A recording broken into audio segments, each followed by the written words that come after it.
भाइयों मित्रों नमस्कार। मित्रों, मैं सूरज सिंह नागर एक बार फिर एक नए विचार के साथ आपकी सेवा में उपस्थित हूँ।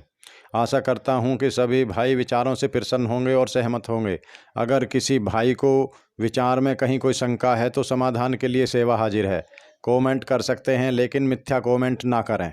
आज का हमारा विचार बहुत ही गूढ़ वेदोक्त ज्ञान पर आधारित है, जिसका शीर्षक है पुनर्जन्म। क्योंकि अधिकांश लोगों को हमेशा यह भ्रांति बनी रहती है कि मृत्यु के बाद दोबारा जन्म होता भी है या नहीं, तो वेद कथनानुसार आज हम यह भ्रांति दूर करने का प्रयास करते हैं।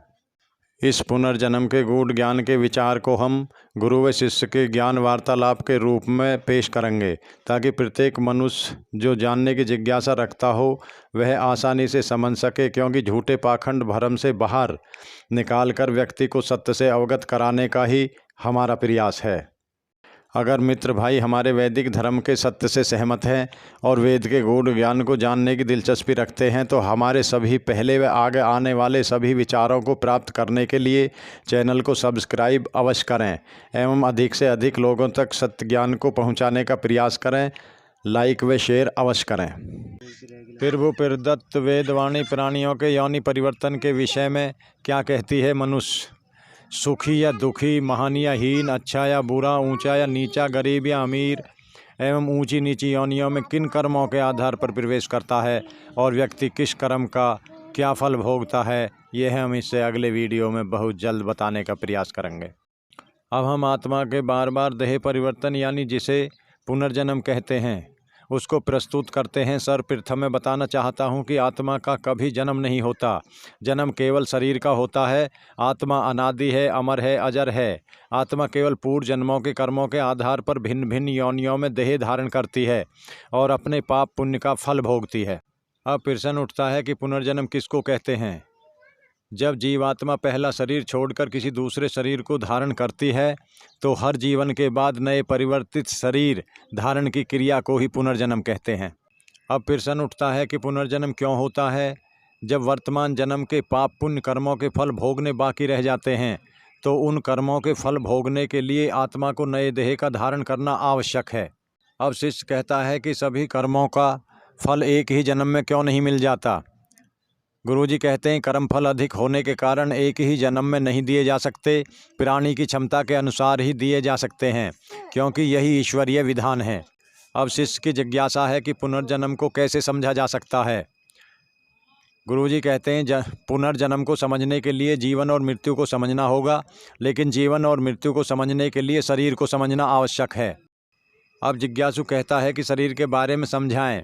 हमारे शरीर का निर्माण प्रकृति से हुआ है, जिसमें मूल प्रकृति सत्व, रजस और तमस से प्रथम बुद्धि तत्व का निर्माण हुआ है। बुद्धि से अहंकार और अहंकार से 5 ज्ञानेंद्रियां और 5 कर्मेंद्रियां। शरीर की रचना को 2 भागों में बांटा गया है, सूक्ष्म शरीर और स्थूल शरीर। अब हम जानना चाहते हैं कि सूक्ष्म शरीर किसको कहते हैं। गुरुजी कहते हैं सूक्ष्म शरीर में बुद्धि, अहंकार, मन, ज्ञानेंद्रियां, ये सूक्ष्म शरीर। आत्मा को सृष्टि के आरंभ में जो मिलता है वही एक ही सूक्ष्म शरीर सृष्टि के अंत तक उस आत्मा के साथ पूरे एक सृष्टि काल 4 अरब 32 करोड़ वर्ष तक चलता है। और यदि बीच में ही किसी जन्म में कहीं आत्मा का मोक्ष हो जाए तो ये सूक्ष्म शरीर भी प्रकृति में लीन हो जाता है। अब जानें कि स्थूल शरीर किसको कहते हैं। 5 ज्ञानेंद्रियां, हस्त, पाद, उपस्थ वगैरह, ये समस्त 5 भौतिक बाहरी शरीर हैं। अब हम जानना चाहते हैं कि जन्म क्या होता है। जीव आत्मा का अपने सूक्ष्म शरीर के साथ किसी पंच भौतिक शरीर में प्रवेश को ही जन्म कहते हैं। अब यह भी स्पष्ट करना आवश्यक है कि मृत्यु क्या होती है। जब जीव आत्मा पंच भौतिक शरीर को छोड़ देती है तो उसी को मृत्यु कहते हैं, लेकिन यह केवल स्थूल शरीर की होती है, सूक्ष्म शरीर की नहीं। सूक्ष्म शरीर अगर प्रकृति में विलीन हो जाता है तो वह आत्मा का मोक्ष कहलाता है। मृत्यु केवल शरीर बदलने की प्रक्रिया है। जैसे मनुष्य कपड़े बदलता है वैसे ही आत्मा भी शरीर बदलता है। लेकिन मृत्यु होती ही क्यों है? जब हम निरंतर किसी वस्तु का प्रयोग करते हैं तो वह वस्तु कमज़ोर होकर नष्ट हो जाती है। इसी प्रकार स्थूल शरीर भी निर्बल हो जाता है और उसे बदलने की क्रिया को ही मृत्यु कहते हैं। अगर मृत्यु नहीं होती तो क्या होता?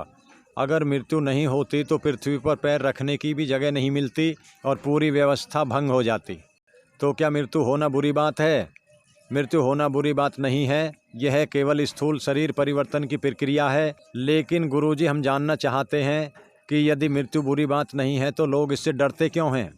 क्योंकि प्राणी को मृत्यु के वैज्ञानिक स्वरूप की जानकारी नहीं होती। वे अज्ञानी हैं, उन्होंने वेद, उपनिषद व दर्शन शास्त्रों का अध्ययन नहीं किया। इस प्रकार के लोग अंधकार में रहते हैं, मृत्यु से पहले कई बार मरते रहते हैं। तो मृत्यु के समय कैसा लगता है, यह थोड़ा सा स्पष्ट करें। मृत्यु की अवस्था में व्यक्ति को ठीक उसी प्रकार लगता है जैसा प्राणी को नींद में जाने से पहले लगता है, क्योंकि जब व्यक्ति नींद में जाने लगता है तो वह अनुभवहीन होने लगता है।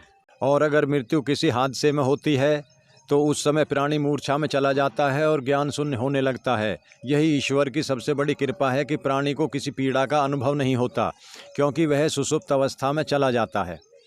मृत्यु के भय से प्रत्येक प्राणी भयभीत रहता है। ऐसा क्या करें कि मृत्यु के भय को दूर कर सकें?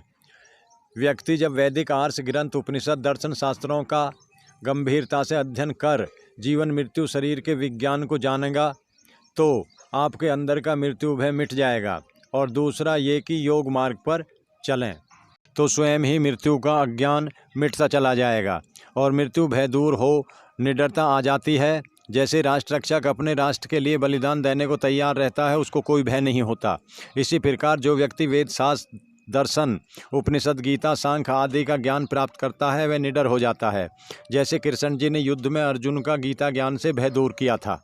कृष्ण ने सांख्य योग, निष्काम कर्मों के सिद्धांत के माध्यम से ही अर्जुन को जीवन मृत्यु का रहस्य समझाया था और यह समझाया कि शरीर तो नश्वर है, और यही जानकर अर्जुन भय मुक्त हुआ। केवल प्राणी का ज्ञान ही भय का कारण है। अगर व्यक्ति वेद शास्त्रों के ज्ञान को जान ले तो वह भय मुक्त हो जाता है। अब गुरुदेव यह बताने की कृपा करें कि किस वजह से पुनर्जन्म होता है। आत्मा का स्वभाव है कर्म करना, फिर चाहे वो कर्म अच्छे करे या बुरे, यह उस आत्मा पर निर्भर करता है और इन कर्मों के कारण ही आत्मा का पुनर्जन्म होता है। लेकिन आत्मा पुनर्जन्म के लिए ईश्वराधीन है। अब गुरुदेव यह भी बताएं कि पुनर्जन्म कब नहीं होता? जब आत्मा अपने अच्छे व बुरे सभी कर्मों के भोग को भोग लेती है, कोई भी कर्म बाकी नहीं रह जाता, तो आत्मा का मोक्ष हो जाता है और वह देह धारण नहीं करती। लेकिन मोक्ष होने पर पुनर्जन्म क्यों नहीं होता? क्योंकि मोक्ष होने पर स्थूल शरीर पंच तत्वों में विलीन हो जाता है, परंतु सूक्ष्म शरीर जो आत्मा के सबसे निकट होता है वह भी अपने मूल कारण प्रकृति में विलीन हो जाता है। तो अब गुरुदेव से हम यह भी जानना चाहते हैं कि क्या मोक्ष के बाद कभी भी आत्मा का पुनर्जन्म नहीं होता? गुरुजी कहते हैं मोक्ष की अवधि तक आत्मा का पुनर्जन्म नहीं होता, मोक्ष की अवधि खत्म होने पर होता है। लेकिन गुरुदेव मोक्ष तो सदा के लिए होता है, फिर मोक्ष की एक निश्चित अवधि कैसे हो सकती है? गुरुजी कहते हैं सीमित कर्मों का कभी असीमित फल नहीं होता। यौगिक दिव्य कर्मों का फल हमें ईश्वरीय आनंद के रूप में मिलता है और जब ये मोक्ष की अवधि समाप्त होती है तो दोबारा से आत्मा शरीर धारण करती है। अब गुरुदेव ये बताएं कि मोक्ष अवधि कब तक होती है? गुरुजी कहते हैं मोक्ष का समय 31 नील 10 खरब 40 अरब वर्ष है। इतने समय तक आत्मा मुक्त अवस्था में रहती है। अब हम यह भी जानना चाहते हैं कि मोक्ष की अवस्था में स्थूल शरीर या सूक्ष्म शरीर आत्मा के साथ रहता है या नहीं। गुरुजी कहते हैं मोक्ष की अवस्था में आत्मा पूरे ब्रह्मांड का चक्कर लगाता रहता है और ईश्वर के आनंद में रहता है। जैसे मछली पूरे समुद्र में रहती है वैसे ही जीवात्मा भी रहती है और जीवात्मा को किसी भी शरीर की आवश्यकता ही नहीं होती। तो हमें बताएं कि मोक्ष के बाद आत्मा को शरीर कैसे प्राप्त होता है। सबसे पहले तो आत्मा को कल्प के आरंभ में, सृष्टि के आरंभ में सूक्ष्म शरीर मिलता है। फिर ईश्वरीय मार्ग और औषधियों की सहायता से प्रथम रूप में अमैथुनी जीव शरीर मिलता है और यह शरीर सर्वश्रेष्ठ विद्वान मनुष्य का होता है जो कि मोक्ष रूपी पुण्य को भोगने के बाद आत्मा को मिला है। जैसे इस वाली सृष्टि के आरंभ में चारों ऋषि विद्वान वायु आदित्य अग्नि अंगिरा को मिला, जिनको वेद के ज्ञान से ईश्वर ने अलंकृत किया, क्योंकि यही तो पुण्य आत्माएं थीं जो मोक्ष की अवधि पूरी करके आई थीं। तो क्या मोक्ष की अवधि पूरी करके आत्मा को मनुष्य शरीर ही मिलता है या जानवर का? मोक्ष के बाद अवधि पूरी होने पर मनुष्य शरीर ही मिलता है। क्यों मनुष्य का ही शरीर क्यों मिलता है, जानवर का क्यों नहीं? क्योंकि मोक्ष में पुण्य कर्मों को तो भोग लिया और मोक्ष की अवधि में पाप कोई किया ही नहीं, तो फिर जानवर बनना संभव ही नहीं रहा। केवल मनुष्य जन्म तो कर्म शून्य आत्मा को मिल जाता है। लेकिन मोक्ष होने से पूर्व जन्म कर्म बंद हो जाता है, क्योंकि योगाभ्यास आदि साधनों से जितने भी पूर्व कर्म होते हैं, अच्छे या बुरे, वे सब कट जाते हैं। तो ये कर्म ही तो पुनर्जन्म का कारण है। कर्म ही न रहे तो पुनर्जन्म क्यों होगा? तो फिर पुनर्जन्म से छूटने का उपाय क्या है? गुरुजी कहते हैं पुनर्जन्म से छूटने का उपाय है योग मार्ग से मुक्ति या मोक्ष का प्राप्त करना। तो फिर पुनर्जन्म में शरीर किस आधार पर मिलता है? जिस प्रकार के कर्म आपने एक जन्म में किए हैं, उन कर्मों के आधार पर ही आपको शरीर मिलेगा। गुरुदेव बताएं कर्म कितने प्रकार के होते हैं? गुरुजी कहते हैं मुख्य रूप से कर्मों को 3 भागों में बांटा गया है, सात्विक कर्म, राजसिक कर्म, तामसिक कर्म। विवरण इस प्रकार है। सात्विक कर्म सत्य भाषण, विद्या अध्ययन, परोपकार, दान, दया, सेवा आदि। राजसिक कर्म मिथ्या भाषण, क्रीड़ा, स्वाद, लोलुपता, स्त्री आकर्षण, चलचित्र आदि। तामसिक कर्म चोरी, जारी, जुआ, ठगी, लूटमार, अधिकार हनन आदि। और जो कर्म इन तीनों से बाहर हैं वे दिव्य कर्म कहलाते हैं, जो ऋषियों व योगियों द्वारा किए जाते हैं। इसीलिए इनको हम तीनों गुणों से परे मानते हैं, जो ईश्वर के निकट होते हैं और दिव्य कर्म ही करते हैं। किस प्रकार के कर्म करने से मनुष्य योनि प्राप्त होती है? सात्विक राजसिक कर्मों के मिले जुले प्रभाव से मानव देह मिलती है। यदि सात्विक कर्म बहुत कम है और राजसिक अधिक, तो मानव शरीर तो प्राप्त होगा, परंतु किसी नीच कुल में यदि सात्विक गुणों का अनुपात बढ़ता जाएगा तो मानव कुछ कुल उच्च ही होता जाएगा। जिसने अत्यधिक सात्विक कर्म किए होंगे वो विद्वान मनुष्य के घर ही जन्म लेगा।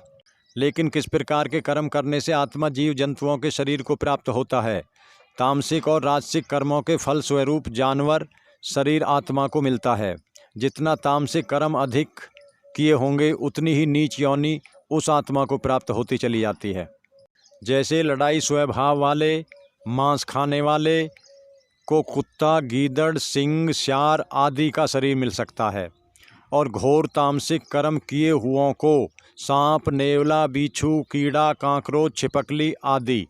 तो ऐसे ही कर्मों से नीच शरीर मिलते हैं, और ये जानवरों के शरीर आत्मा की भोग यानियाँ हैं। तो फिर गुरुदेव क्या हमें यह पता लग सकता है कि हम पिछले जन्म में क्या थे या आगे क्या होंगे? कभी नहीं। सामान्य मनुष्य को यह पता नहीं लग सकता, क्योंकि यह केवल ईश्वर का ही अधिकार है कि हमें हमारे कर्मों के आधार पर शरीर दें, वही सब जानता है।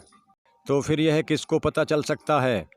केवल एक सिद्ध योगी ही यह जान सकता है। योगाभ्यास से उसकी बुद्धि अत्यंत तीव्र हो चुकी होती है कि वह ब्रह्मांड एवं प्रकृति के महत्वपूर्ण रहस्य अपनी योगज शक्ति से जान सकता है। उस योगी को बाह्य इंद्रियों से ज्ञान प्राप्त करने की आवश्यकता नहीं रहती। वह अंतः मन और बुद्धि से सब जान लेता है। उसके सामने भूत और भविष्य दोनों सामने आ खड़े होते हैं। गुरुवर हमको यह बताएं कि योगी यह सब कैसे जान लेता है? अभी यह लेख पुनर्जन्म पर है, यहीं से प्रश्न उत्तर का ये क्रम चला देंगे तो लेख का बहुत ही विस्तार हो जाएगा। इसलिए अगले लेख में हम यह विषय विस्तार से समझाएंगे कि योगी कैसे अपनी विकसित शक्तियों से सब कुछ जान लेता है, और वे शक्तियाँ कौन सी हैं और कैसे प्राप्त होती हैं। इसके लिए अगले लेख की प्रतीक्षा करें। तो गुरुजी क्या पुनर्जन्म कोई प्रमाण है? हाँ है। किसी छोटे बच्चे को देखो तो वह अपनी माता के स्तन से सीधा ही दूध पीने लगता है, जो कि उसे बिना सिखाए आ जाता है, क्योंकि ये उसका अनुभव पिछले जन्म में दूध पीने का रहा है, वरना बिना किसी कारण के ऐसा हो नहीं सकता।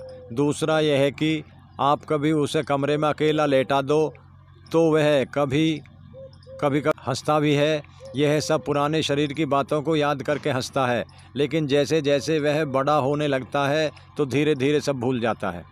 तो गुरुदेव क्या इस पुनर्जन्म को सिद्ध करने के लिए कोई उदाहरण है? हाँ, उदाहरण है।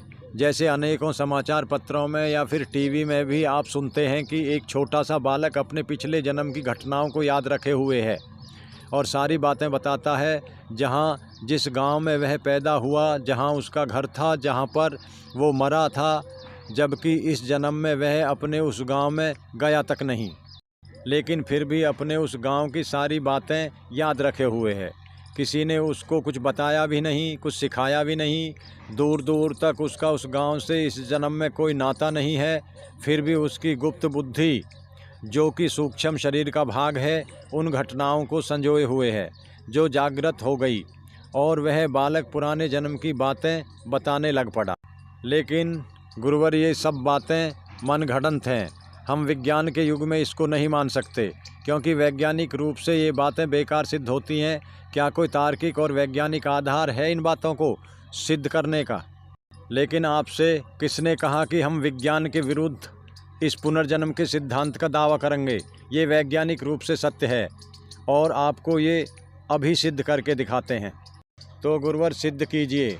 जैसा कि आपको बताया गया है कि मृत्यु केवल स्थूल शरीर की होती है, परंतु सूक्ष्म शरीर आत्मा के साथ वैसे ही आगे चलता है जैसे आत्मा चलती है, और हर जन्म के कर्मों के संस्कार उस बुद्धि में समाहित होते रहते हैं, और कभी किसी जन्म में वो कर्म अपनी वैसी ही परिस्थिति पाने के बाद जागृत हो जाते हैं। आप इसे उदाहरण के रूप में समझें। एक बार एक 6 वर्ष का छोटा सा बालक था। यह घटना हरियाणा के सिरसा के एक गाँव की है, जिसमें बालक के माता पिता उसे एक स्कूल में घुमाने लेकर गए, जिसमें उसका दाखला करवाना था, और वो बच्चा केवल हरियाणवी व हिंदी भाषा ही जानता था और कोई भाषा वो समझ तक नहीं सकता था। लेकिन हुआ कुछ ऐसा कि उसे स्कूल की रसायनशाला में ले जाया गया, और वहाँ जाते ही उस बच्चे का मुँह लाल हो गया, चेहरे के हाव बदल गए और उसने फर्राटेदार फ्रेंच भाषा बोलनी शुरू कर दी। उसके माता पिता बहुत डर गए और घबरा गए। तुरंत ही बच्चे को अस्पताल ले जाया गया, जहां पर बच्चे की बातें सुनकर डॉक्टर ने एक दुभाषिया का प्रबंध किया, जो फ्रेंच और हिंदी जानता था। तो उस दुभाषिये ने सारा वृत्तांत उस बालक से पूछा, तो उस बालक ने बताया कि मेरा नाम साइमन ग्लेस्के है और मैं एक फ्रेंच केमिस्ट हूँ। मेरी मौत मेरी प्रयोगशाला में एक हादसे के कारण लैब में ही हुई थी। तो यहाँ देखने की बात यह है कि इस जन्म में उसे पुरानी घटना के अनुकूल मिलती जुलती परिस्थिति से अपना वह सब याद आया, जो कि उसकी गुप्त बुद्धि में दबा हुआ था। यानी कि वह पुराने जन्म में उसके साथ जो प्रयोगशाला में हुआ, वैसी ही प्रयोगशाला उस दूसरे जन्म में देखने पर उसे सब याद आया। तो ऐसे ही बहुत से उदाहरणों से आप पुनर्जन्म को वैज्ञानिक रूप से सिद्ध कर सकते हैं। तो ये घटनाएं भारत में ही क्यों होती हैं? पूरा विश्व इसको मान्यता क्यों नहीं देता? गुरुजी कहते हैं ये घटनाएं पूरे विश्व भर में होती रहती हैं, और विश्व इनको मान्यता इसलिए नहीं देता क्योंकि उनको वेदानुसार यौगिक दृष्टि से शरीर का कुछ भी ज्ञान नहीं है। वे केवल मांस और हड्डियों के समूह को ही शरीर समझते हैं, और उनके लिए आत्मा नाम की कोई वस्तु नहीं है। तो ऐसे में उनको न जीवन का ज्ञान है, और न मृत्यु का ज्ञान है, न आत्मा का ज्ञान है, न कर्मों का ज्ञान है, न ईश्वरीय व्यवस्था का ज्ञान है। और अगर कोई पुनर्जन्म की घटना उनके सामने आती भी है, तो वो इसे मानसिक रोग जानकर उसको मल्टीपल सिंड्रोम का नाम देकर अपना पीछा छुड़ा लेते हैं, और उसके कथनानुसार जांच नहीं कराते। तो गुरुवर, यह भी बताएं कि क्या पुनर्जन्म केवल पृथ्वी पर ही होता है या फिर किसी और ग्रह पर भी? गुरुजी कहते हैं ये पुनर्जन्म पूरे ब्रह्मांड में यत्र तत्र होता है। कितने असंख्य सौरमंडल हैं, कितनी ही पृथ्वियां हैं। तो इस पृथ्वी के जीव मरकर ब्रह्मांड में किसी भी दूसरी पृथ्वी के ऊपर किसी न किसी शरीर में भी जन्म ले सकते हैं। ये ईश्वरीय व्यवस्था के अधीन है। परंतु यह बड़ा ही अजीब लगता है कि मान लो कोई हाथी मरकर मच्छर बनता है, तो इतने बड़े हाथी की आत्मा मच्छर के शरीर में कैसे घुसेगी? यह तो भ्रम है आपका कि आत्मा जो है वह पूरे शरीर में रहती है। वह तो हृदय के पास छोटे अणु रूप में होती है। सब जीवों की आत्मा एक सी है, चाहे वो व्हेल मछली हो, चाहे एक चींटी हो। यहाँ पुनर्जन्म का वृत्तांत पूर्ण होता है।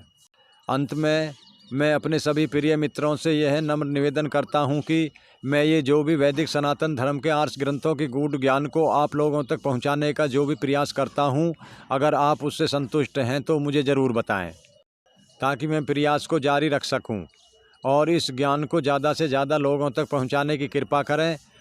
और आगे वीडियो को जल्द पाने के लिए चैनल को सब्सक्राइब अवश्य करें। धन्यवाद।